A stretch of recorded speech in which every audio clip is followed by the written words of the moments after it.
Silakan Swadi, saya berasal dari SR2I. Di sini saya akan mempresentasikan logika dalam ilmu filsafat atau kuliah ilmu filsafat yang dipimpin oleh Bapak dosen Anco. Saya rekan Swadi bernomor NPM 2021 14 50 16 92. Pengertian logika. Logika adalah cabang filsafat tentang berpikir. Logika membicarakan tentang aturan-aturan berpikir agar dengan aturan-aturan tersebut dapat mengambil kesimpulan yang benar. Dengan mengetahui cara atau aturan-aturan tersebut dapat menghindarkan diri dari kesalahan dalam mengambilkan sebuah keputusan. Logika berasal dari kata Yunani logos yang berarti ucapan. Kata akal budi dan ilmu. Kamu tentu sudah banyak kali mendengar kata logos, misalnya ketika mempelajari biologi, kamu tahu atau biologi ilmu tentang makhluk hidup, sosiologi tentang masyarakat, zoologi tentang binatang, atau psikologi tentang jiwa manusia, bahkan tentang ilmu tentang Tuhan. Logos dalam mengeluarkan ilmu atau kajian memiliki hubungan yang erat dengan salah satu aspek kajian yang menjadi objek formal, itu ilmu bersangkutan, sekaligus membedakan ilmu tersebut dari ilmu lainnya.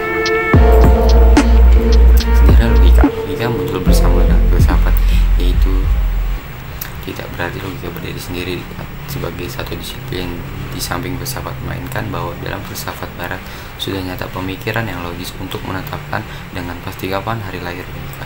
Tidak mungkin umumnya diterima bahwa orang pertama yang melakukan pemikiran sistematis tentang logika adalah filsuf besar Yunani Aristoteles 384-322 Masehi. Menarik karena Aristoteles sendiri tidak menggunakan istilah logika, apalagi yang sekarang kita kenal sebagai logika oleh Aristoteles dinamakan analitika, penyelidikan terhadap argumentasi yang bertitik tolak dari keputusan-keputusan yang benar, dan dialektika, penyelidikan terhadap argumentasi yang bertitik tolak dari keputusan-keputusan yang diragukan. Logika bagi Aristoteles dan para pengikutnya tidak dikategorikan sebagai ilmu di antara ilmu-ilmu yang lain. Menurut Aristoteles, logika adalah persiapan mendahului ilmu-ilmu, atau dapat dikatakan bahwa logika adalah alat organon. Dasar-dasar logika. Inti logika adalah konsep bentuk logis. Konsep logis ini menyatakan bahwa validasi argumen ditentukan oleh bentuk logisnya, bukan oleh isinya. Dalam hal ini logika menjadi alat untuk menganalisis argumen, yakni hubungan antara kesimpulan dan bukti atau bukti-bukti yang diberikan premis. Dasar penalaran dalam logika ada dua, yakni penalaran deduktif dan penalaran induktif. Penalaran deduktif atau sering juga disebut logika deduktif adalah penalaran yang membangun atau mengevaluasi argumen deduktif. Argumen dinyatakan deduktif jika kebenaran dari kesimpulan ditarik atau merupakan konsekuensi logis dari premis-premisnya.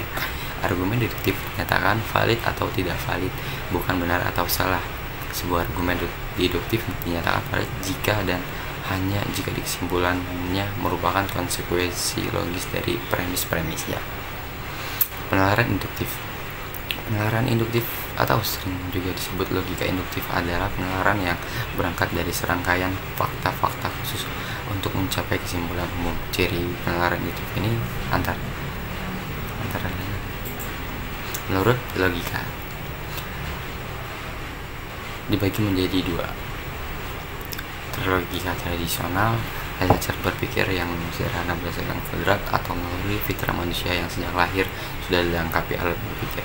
Logika modern, logika atau logika simbolik adalah jenis logika yang memanfaatkan metode matematika. Penggunaan metode matematika membuatnya seiring juga disebut sebagai logika matematika. Sifat dari logika modern melengkapi logika tradisional melalui bentuk simbol. Logika modern sendiri terbagi menjadi dua, yaitu logika formal. Logika formal atau disebut juga logika minor mempelajari asas aturan atau hukum-hukum berpikir yang harus ditaati agar orang dapat berpikir dengan benar dan mencapai kebenaran. Logika material atau maya mempelajari langsung pekerjaan akal serta menilai hasil-hasil logika formal dan mengujinya dengan kenyataan praktis yang sesungguhnya. Mempelajari sumber dan asal pengetahuan, alat-alat pengetahuan, proses terjadinya pengetahuan, dan akhirnya merumuskan metode ilmu pengetahuan itu. terakhir, fungsi logika. Fungsi atau kegunaan logika adalah sebagai berikut. 1. Membantu setiap orang mempelajari logika atau berpikir secara rasional, kritis, lurus, tetap tertib, metodis, dan koheren. 2. Meningkatkan kemampuan berpikir secara abstrak, cermat, dan objektif. 3. Menambah kecerdasan dan meningkatkan kemampuan berpikir secara tajam dan mandiri. 4. Memaksa dan mendorong orang untuk berpikir sendiri dengan menggunakan hal-hal sistematis. 5. Meningkatkan cinta akan kebenaran, menghindari kesalahan-kesalahan berpikir, keliruan, serta kesehatan. Demikian presentasi yang bisa saya sampaikan. Apabila ada kekurangan, mohon maaf. Wabillahi taufiq wal hidayah. Assalamualaikum warahmatullahi wabarakatuh.